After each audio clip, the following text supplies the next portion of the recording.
and welcome back to another Birdie Bros podcast. This is the second rendition of the Birdie Bros podcast. I am your co-host, Andrew Depew, brought to you with my good buddy, Christian. His name is Christian. What's going on, buddy? What's up, dude? It's been a minute I since know, I've man. talked to you, since we've done one of these. Oh, man, what's been going on? Dude, let's just say this. Work is crazy. 2 days away from our home opener. And yeah, life is a lot of fun right now. Yeah, dude. It's a beautiful world we live in today. So you excited for the season? You got what's the verdict? Verdict is looking good, man. All right, love that. Potentially three first round draft picks in the lineup, which is pretty incredible because usually you only get like one, maybe two on an AHL roster. So kind of cool to see. But on top of that too, you got a lot of young guys, so it's gonna be interesting to see if they can be able to compete or if there's gonna be some growing pains kind of thing to kind of experience. So we'll see. But overall, can't complain too bad. Nice. Yeah, man. I actually texted Tuck wishing him good luck for the season coming up tomorrow. Um, I got high hopes of the Sabres this year, man. I think they're going to be doing pretty well. They could be a sneaky team. They got chemistry now. They're young. Goaltending might be an issue, obviously, for them, but I they could sneak into a playoff spot. I could see it. I wouldn't shock me, honestly. Really wouldn't. I mean, here's the thing. I think the big thing you got to consider too is like they're just they're a fun group, right? Yeah. They're a fun group to watch. They're a fun group that looks like to play with.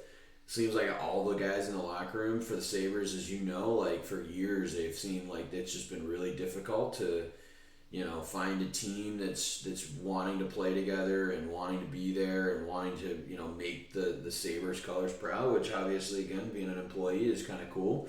Getting to see, even if it's a part of their farm system, but it looks good. We'll see. I mean, my hometown team, if you will, my favorite Capitals are not doing so hot to start the season. So we're gonna get off of hockey. Let's get away from that because it's a sore subject right now. But how about you? How's life treating you?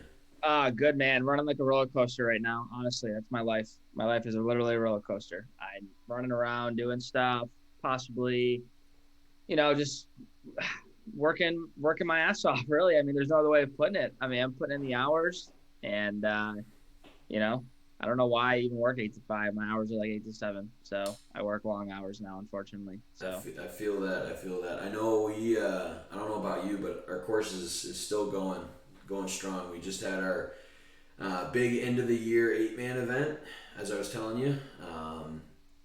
Was very interesting. It was very cold. Ball did not fly very far. yeah, 40-degree winds and 40-degree temps, winds up not very far.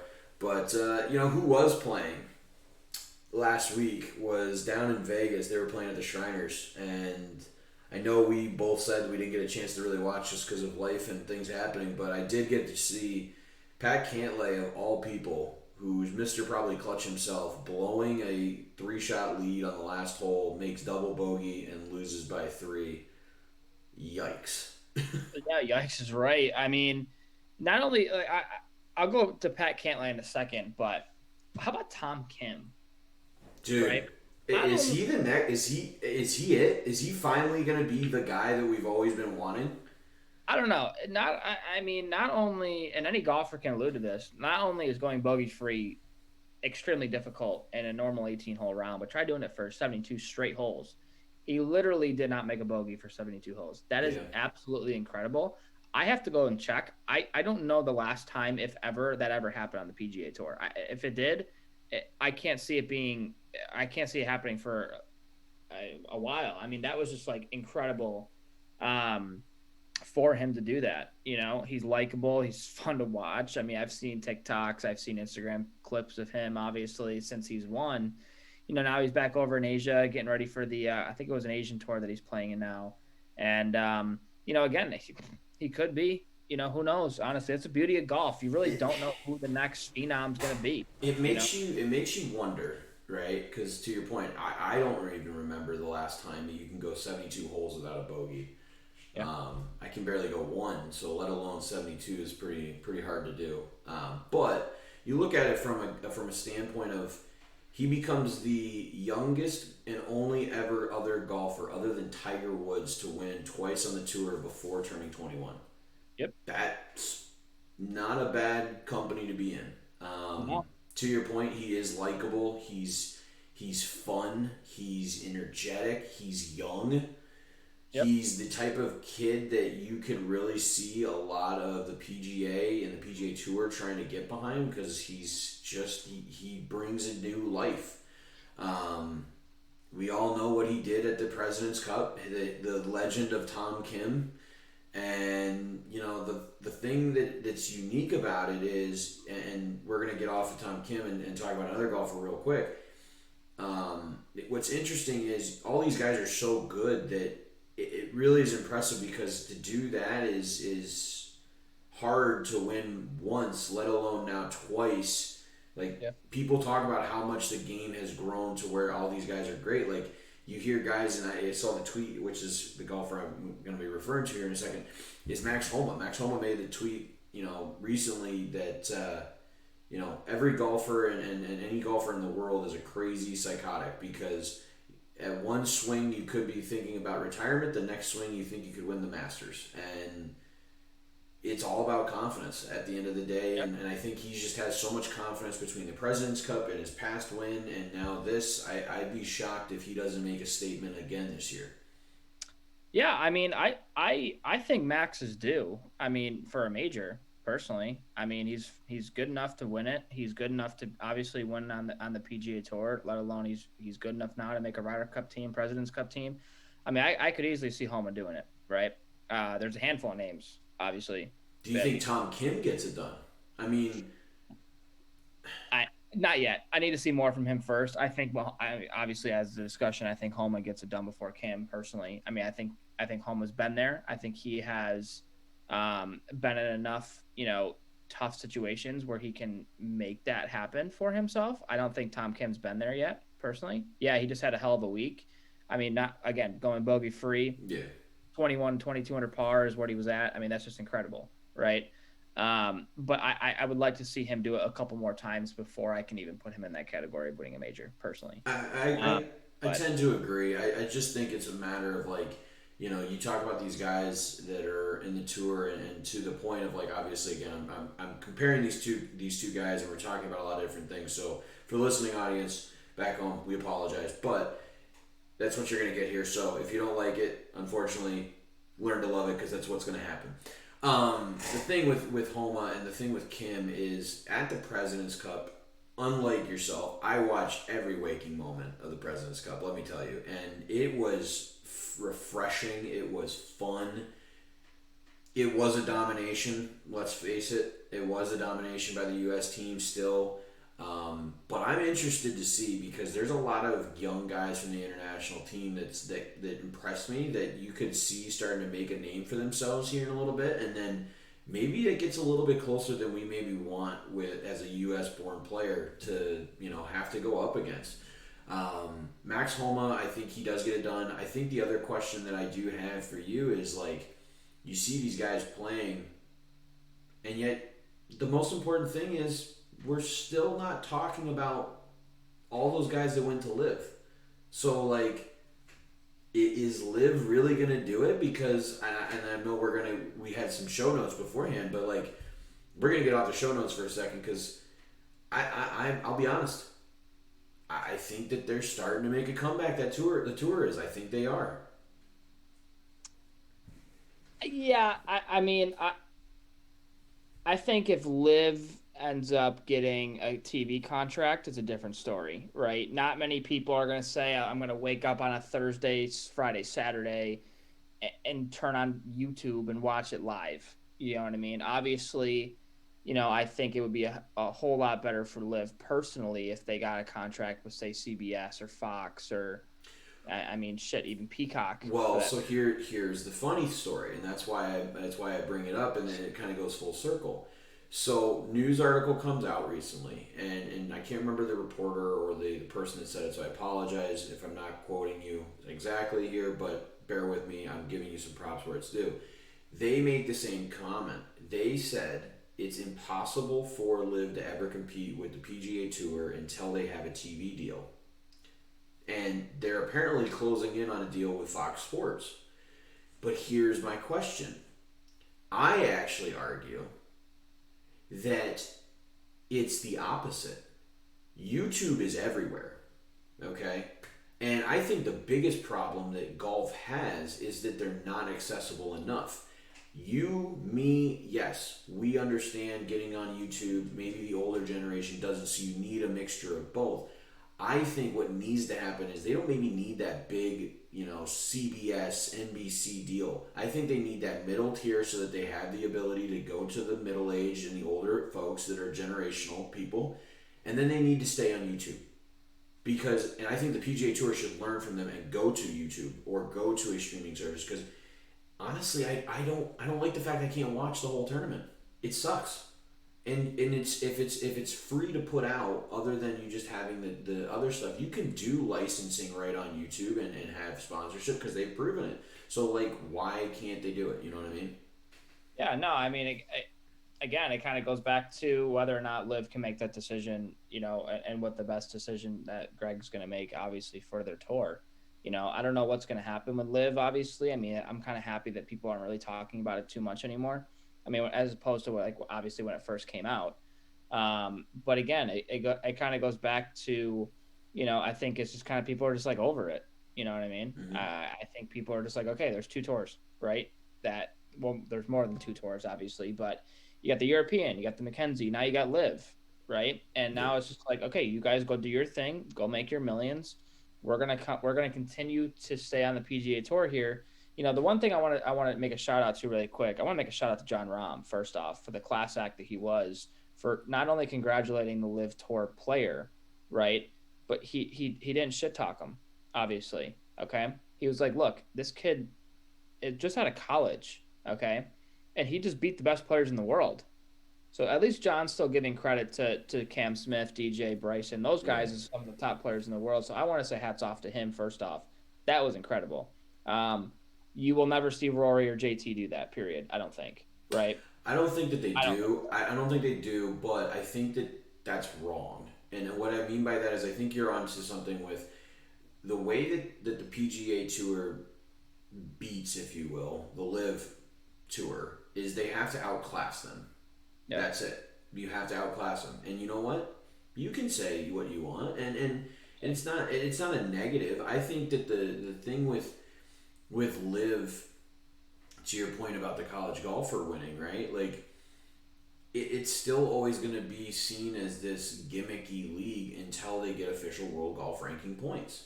And I know that they're going through that battle, and it's fine. It's okay, whatever, But I think you don't even need to worry about it because if I'm a PGA Tour again, I'm thinking, what can I make this the most successful and most accessible tour out there? And we're recording tonight and then we're going to post it to our YouTube channel, right? So again, if you're listening to us on here on a podcast channel, whether it be Spotify or we're working through trying to get on Apple now, you know, go check us out on YouTube, right? But that's the thing, you can do that from anywhere.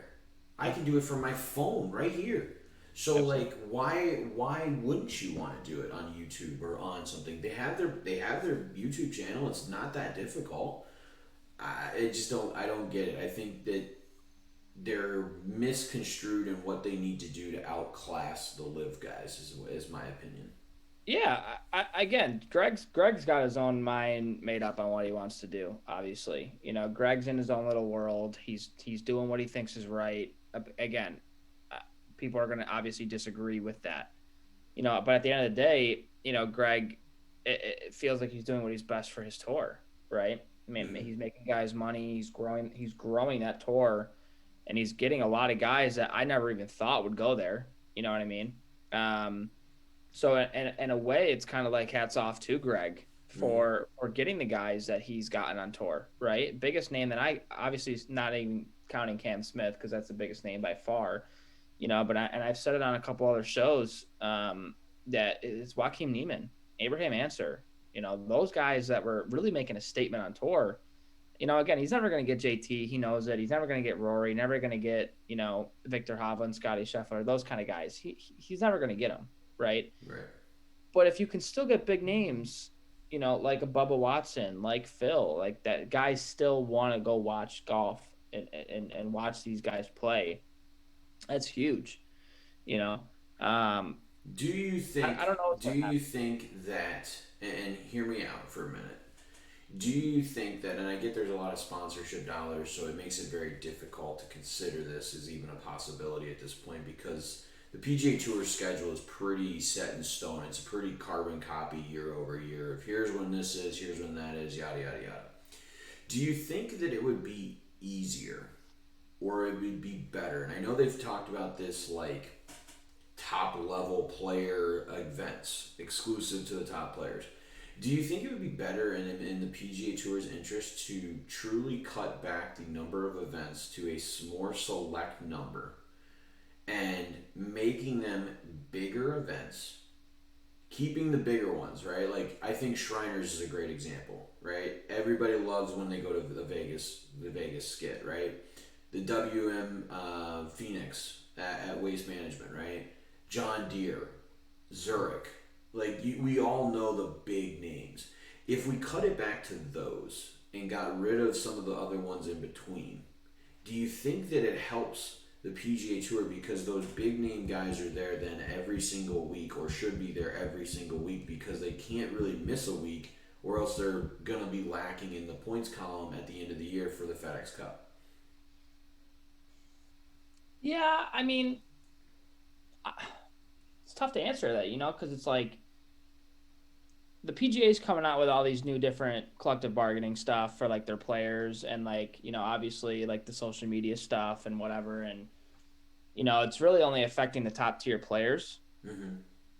I guess it's kind of like if I'm somewhere, if I'm understanding your question correctly, I'm kind of like, I look at it as if I'm outside that top, whatever number it is for the PGA, right? Mm-hmm. Kind of makes me more hungry, more pissed off to get into that top, say 50, right, on tour to get into those tournaments. Um, again, I just going back to live really quick. Like I don't blame any of the guys for doing what they've done to go over there. It's obviously a money decision. It's obviously for their pocket to help their families. I mean, sometimes even going on Cam Smith, Cam Smith said I get to go home more, right? Right. Being from Australia, he doesn't get to go home more on the PGA. It's a grind on the PGA. You know what I mean? I mean, you're constantly traveling. You're in and out of hotels. You're in and out of different beds every single week. Unless you're the guys that can make their own schedule. So I think with So guys like that, it's going to be key. I think moving forward. my question to you is okay. Like, there's 52 weeks in a year, right? So realistically, there's probably 40 golf tournaments, right? Yeah. 40-ish golf tournaments throughout the course of the year. If you cut those 40 golf tournaments down to let's say 30, and of those 30 events outside of the majors, okay, so let's say it's really 34 because you got the four majors, right? Outside of those 30 events, you have five of those events, so then 25 are normal events, 5 to 10 of those are the top 50, like they're talking about. Does cutting it back 10 weeks allow them to focus more on getting the big names at those tournaments that helps draw the people to their tournament? That's, I guess, my question. Um. Yeah. Yeah. I think it does. You know. Um. But if you cut back those, say 15 events, right, or however many events you want to cut back, you got to cut the events that it's obviously location. It's obviously location's a big thing, Mm-hmm. right? You take something like the Shriners, right? That right there is not going to make enough money compared to the waste management, right? But you take a tournament like Harbor Town, right, down in Hilton Head, that right there that's a tournament where you can't really take out of the picture because you still get the big names, you still get the revenue in. It's a family friendly town, all that kind of stuff, right? Mm-hmm. So I guess it just kind of depends. I mean, you'd have to look You at again, your you have to kind of go into it more, and like I think it's something that I think we should look into because I'd love to discuss it more of like which ones could you really take, right? Like, yeah, sure, yeah. And sometimes um, too, they change locations every year, Right, right? right. So I guess it kind of depends. Again, like you have your four majors set, obviously, and you got. I'd say you probably have realistically 8 to 10 major events that occur over the course of the year, right? Obviously, your four majors. I'm counting another four to eight You or have four in to my six mind, on top of that. yeah, in my mind, you got the five big ones, the players, Yep. and in each major, right? From there, the ones that I see as like the ones that you should like every single player should be in, right? Arnold Palmer, Yeah. Memorial, um, Waste Management, the Zurich, because I think the team atmosphere is awesome. John Deere, um, so there's another five, and then Hilton, Hilton Head, Shriners. Did I say Waste Management already? Yeah. Okay, so you got seven. I mean, now I'm even stretching. You know what I mean? Like, and Of course. that's where I'm even stretching to like, okay, which other ones are out there? Yeah, and and that's where you'd have to look at like the geographics on it. I mean, you're gonna have to understand like, okay, like where are these tournaments that you can do? Yeah, I'd love to learn more about it and dig into it farther, obviously. So Now, the one thing I will say is, obviously we're talking a lot of regular golf. We're talking a lot of just how things are going.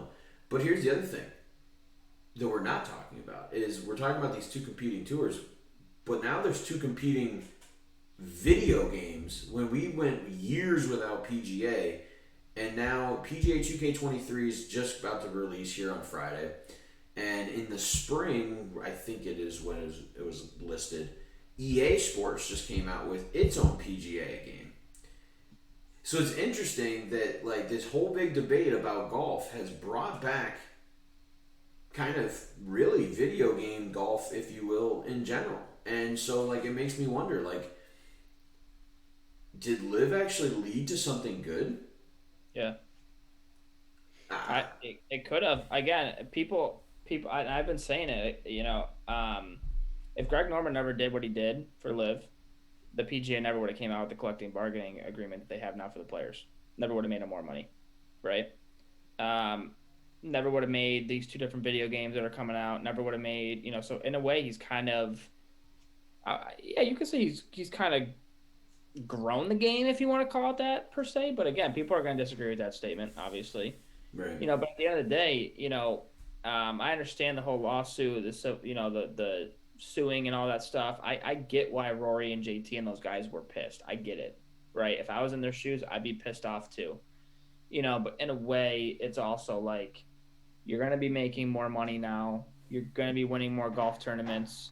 Um, I just that's where I look at it from Rory's perspective. Like they want to play against the best golfers in the world. I fully understand that, but you're not. Those guys on Live are not the best players in the world besides Cam Smith.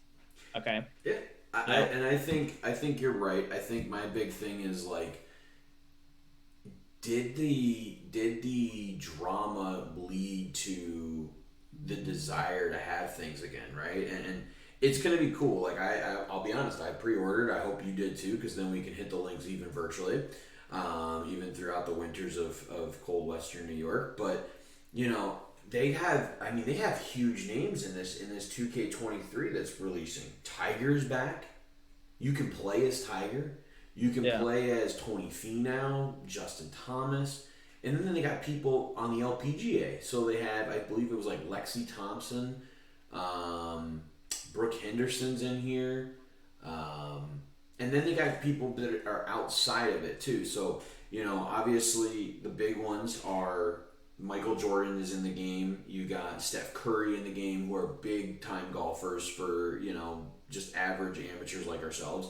And then they have other people too, like obviously again we're one golf podcast. We'd love to obviously play against them because we've joked about how badly we kick their butts. But like Foreplay and Barstool Golf is going to be in the game. Now, it's not going to be there at release according to the sources, but apparently it's going to be coming into the game within the next few months after. So Like there's so many different avenues of golf, and what's really cool about this whole thing is obviously we're starting this journey as a golf, podcast and hopefully news outlet one day, and maybe something bigger than just a podcast here. But it's so cool because like I look at it from the golf nerd in me, and I'm like, if I had this as a kid, how much more into the game would I have gotten? Like, could I I always remember playing the Tiger Woods games, but like how much more into the game would I have gotten if I got to hear about it, if I got to see it? Because I feel like the game of golf has just exploded Yep. into this mega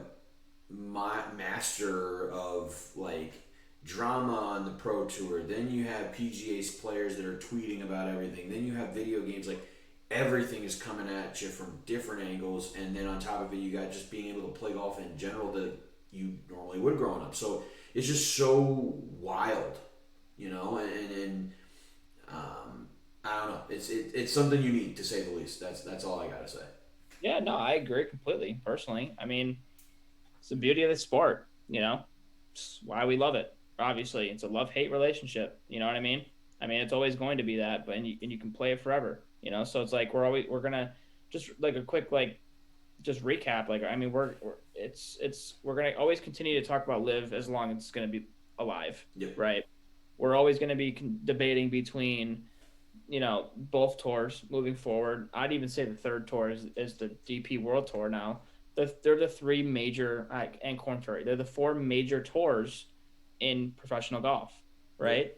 And again, like you have to put Corn Ferry down there as the fourth. Personally, for me, of It's because it is. I mean, we'll be fair. I mean, it is, but I yeah, think that they're building it the right way. I mean, of course, speaking of Corn Ferry, I mean, they just came out and they announced a few other tournaments, and one of them is actually in my dad's backyard, right there in New Jersey, as you know, yeah. at Matitacon.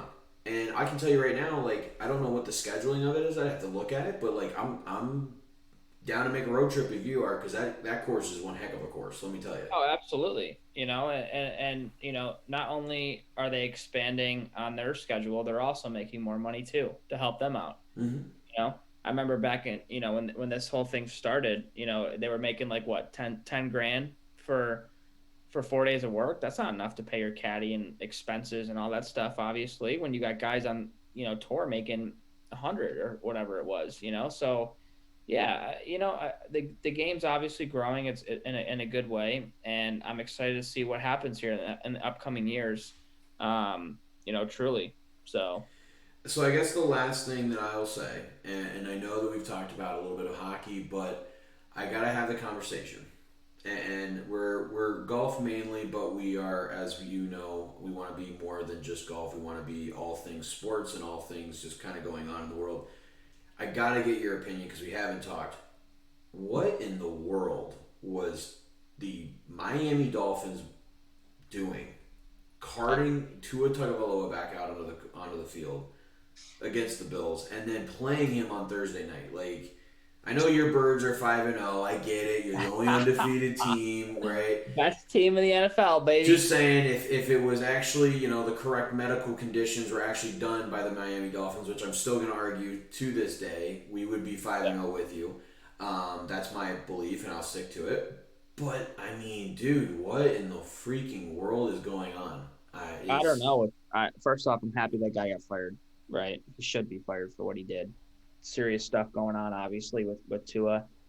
I've never seen somebody's hands crumble like that. As Allison, and I are watching the game, she's actually talking to her brother, who's actually a neuro. He does this for a living, right?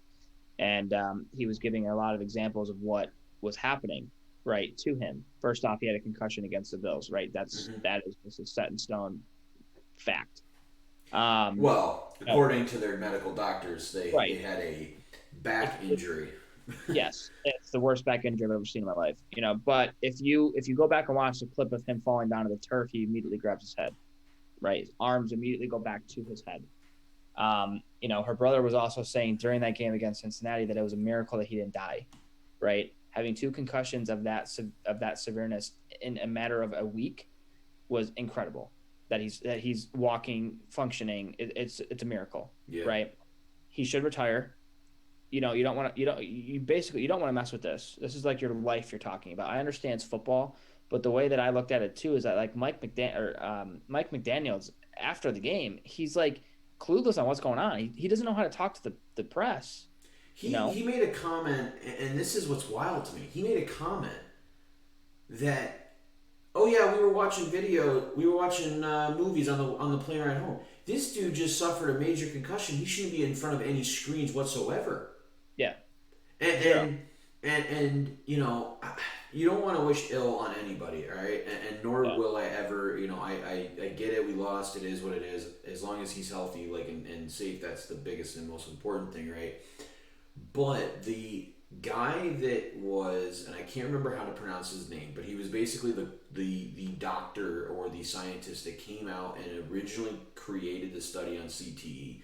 And he was the one that brought this whole thing about concussions to the forefront. He came out and said that if it was him and he got in a room with Tua, that that's it. You're 24. If you want to have a life, if you want to have kids, if you want to have a family, that's it.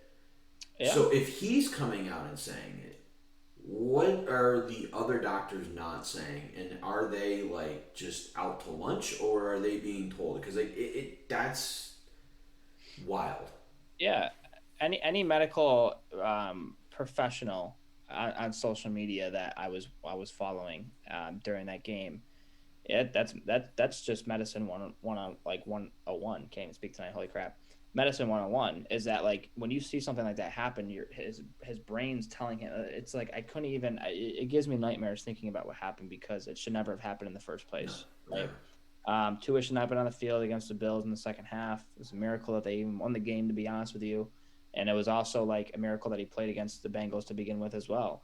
But now, my fear is now that Teddy's out with another concussion, they're going to force Tua back in earlier.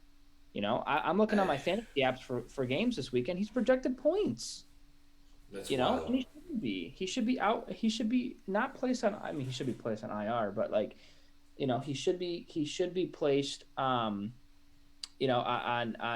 their like no performance list, or I don't even know what they're Yeah. called in the NFL nowadays, but like he They, should not be. yeah, the it's the injury list basically. But you know, again, we'll wrap it up there. Obviously, it's a tough subject to kind of talk about Yeah. here. Want to recap real quick? Obviously, everything we kind of discussed here. So, obviously, again, Shriners, the legend of Tom Kim, he continues to shine. He is now in a league company with Tiger there on that stage. Um, Live, well, live is live. PGA 2K23 out again on Friday. So if you are interested in getting on the links, even if it is virtually, Christian would love to take you down on the virtual links Absolutely. there. Um, Again, listening audience, thank you so much for coming out and listening to us. I am going to make a shameless plug here. What we're going to be doing here, instead of doing all these, sponsor plugs and all this other stuff, I actually think that, and we've talked about this off air a little bit, Christian, is we want to make this viewer and listener friendly. And to do that, what we're going to do is we're actually going to promote our merch line right down in the comments below of our YouTube channel video here. So let us know if you like our merch. Be able to purchase it. We are officially live on the stores there now. We built that in the time since our first episode here to our second one. But do appreciate you guys listening. And if you guys are enjoying this content, please let us know on our social medias, on our YouTube channel, wherever you guys are able to let us know. And we greatly appreciate it. Yeah, just going off of what you said, obviously this is a brand new show for us. We're definitely going to try to, bring kind of like a little spark. So bear with us in the first couple episodes that we do. But again, we're going to be having a lot of guests come on this show. We might be having one here in a few weeks, fingers crossed. But that'll be a little plug for our next show to see who the special guest might be. But again, follow us on social media. And also, just like again, just bear with us. When we first start this, obviously, it's gonna be a little bit of an adjustment for both of us with our busy lives, doing the stuff on a day to day basis and stuff. But we're excited. That's the bottom line. So Well, Christian, as always, love you, brother. Till next time, listening audience, have a great night.